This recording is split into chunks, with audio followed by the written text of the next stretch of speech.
So today we're going to be installing a Mishimoto transmission cooler for the Jeep JK. I believe this kit is for the 07 to 11 JKs. It'll fit somewhere kind of like this.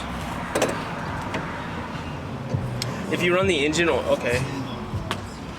If you run the engine oil cooler also, it's gonna go over here. The engine oil cooler would go this way.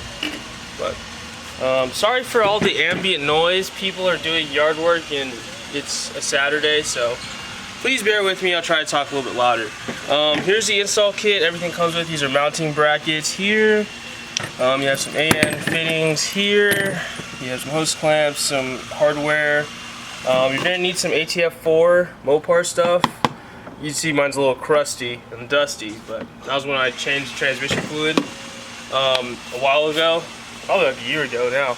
But anyways, so the tools you're also gonna need is a 10mm wrench, a 1/4 ratchet, extension for that, a universal socket, a 10mm Phillips head screwdriver, and it's somewhere around here, but my flathead screwdriver as well.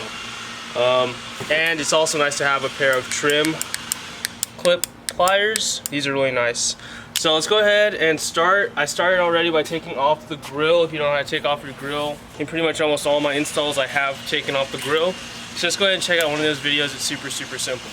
The next thing we're gonna do is grab our trim piece pliers and just pop out these clips on the side. This is the radiator shroud. You guys won't have this wiring harness here. I'm using this for my winch, but for now I'm just gonna clip this and kind of move stuff out of the way. So let me just get my pliers and cut these zip ties. You guys won't have this zip tie, these zip ties here. This right here is your ambient air sensor. This is what tells your Jeep's gauge cluster what the temperature is, and also goes to the ECU and stuff like that. So yeah, a lot of zip ties. I'm just gonna take off all of these for now. Okay, now we'll just let this hang for now. Also, another thing, you need to take off this wiring harness right here, so you can just get your trim pliers, pop it out really easy. Next thing we're gonna do is install our brackets to the cooler. This bracket here, there's 3 different styles of bracket, or I guess it'd be 4. You have 2 of these with the little gut cut out of it. You have 2 of these with kind of like a cube type of thing going on. And then you have 1 bracket with, it's an L bracket pretty much, and that's super simple. The L bracket needs to go up here. This is where this goes through, as you can see. There you go. Something like that. Alright, so that one needs to go on top. So if I'm gonna mount my cooler this way, then this needs to go somewhere like that. If you guys don't want the Mishimoto logo, you can just flip it around. These coolers can be flipped all different directions, so they all kind of work the same no matter what. So we're just gonna get this here, get some of our hardware. We're gonna stick that through like that, and then we're just kind of loosely get these hands tight. Oh my god. Same thing, get that 10mm hardware, put them through, and put these nylon locking nuts under. Alright, so we're going to tighten up all these 6 nuts and bolts, and then we'll check in with you guys when it's time to install these lines. In the kit, if you buy the kit too, you're going to see these all separate. The hose by itself, the braided, or these barb fittings, as well as these hose clamps. I just went ahead and cut the hose in exactly half. I used a razor blade for this, but if you have a hose cutter, it'll be a lot cleaner of a cut. Razor blade's pretty nice. I like to use it like that. Just put in a barb fitting on each of the hoses and a hose clamp on each of them. So you end up with 2 identical hose lines. And these are what we'll tap into the stock transmission cooler lines with. And yeah, so anyways, we'll get into tightening this, and then the next step is when we put in these hoses.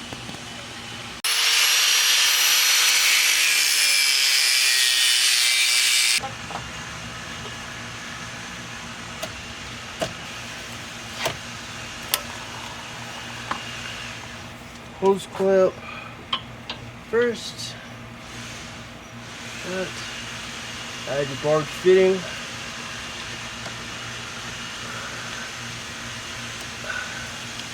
There you go. And the other one, do the same thing. Hose clamp.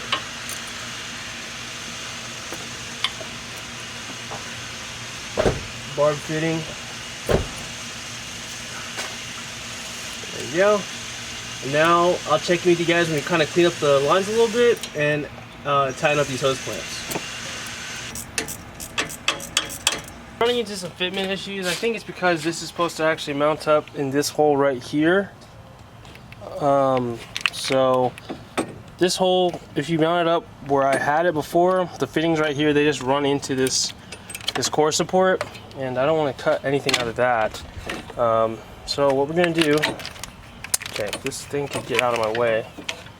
You can see if it lines up right here like that, then all the hoses can fit. There's space for hoses. The only thing is we gotta trim down our bracket a little bit. Just like that.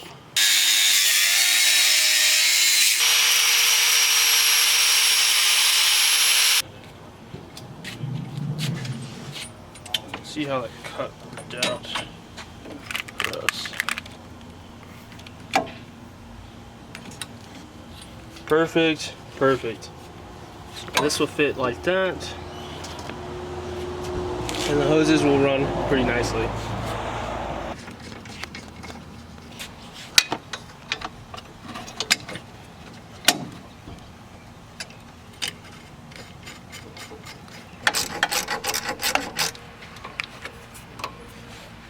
Now one of our lines needs to go down, one of our lines needs to go up. I think it'd be most comfortable if these lines go like this direction. There's no pinching or anything, so I'm gonna cut this. Cool. Now it's done, get our hose clamps, put them on. I'm gonna push these onto the fittings as well. Make sure they seat in this black cup right here. If you don't want to mar your fittings, you can add some masking tape to it, but as usual, I don't give a heck, so I'm just gonna go ahead and tighten these puppies up. Just nice and snug. You don't want to over tighten and just totally destroy the threads on this thing, so just be careful. Trust your instincts. If you feel like you need to stop, just stop. And if it needs to be tightened later, then you can tighten it then.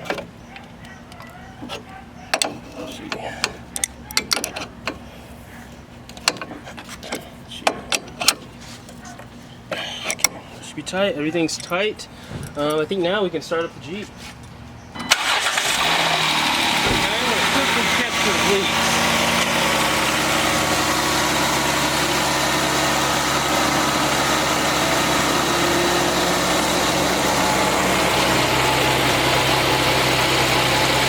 So now it's time to just put the grill back on, and as you can see, it's a little crusty. So why not? Let's give the Jeep a full wash. Cut her down. Check the transmission fluid real quick. We added, what's it called? Pretty much another reservoir to our transmission. So we're gonna have a loss in fluid as it appears. Should, yeah, second expected. I'll add a little bit to the Jeep. I recommend going with Mopar. Mopar stuff, they always make good stuff. OEM's the best.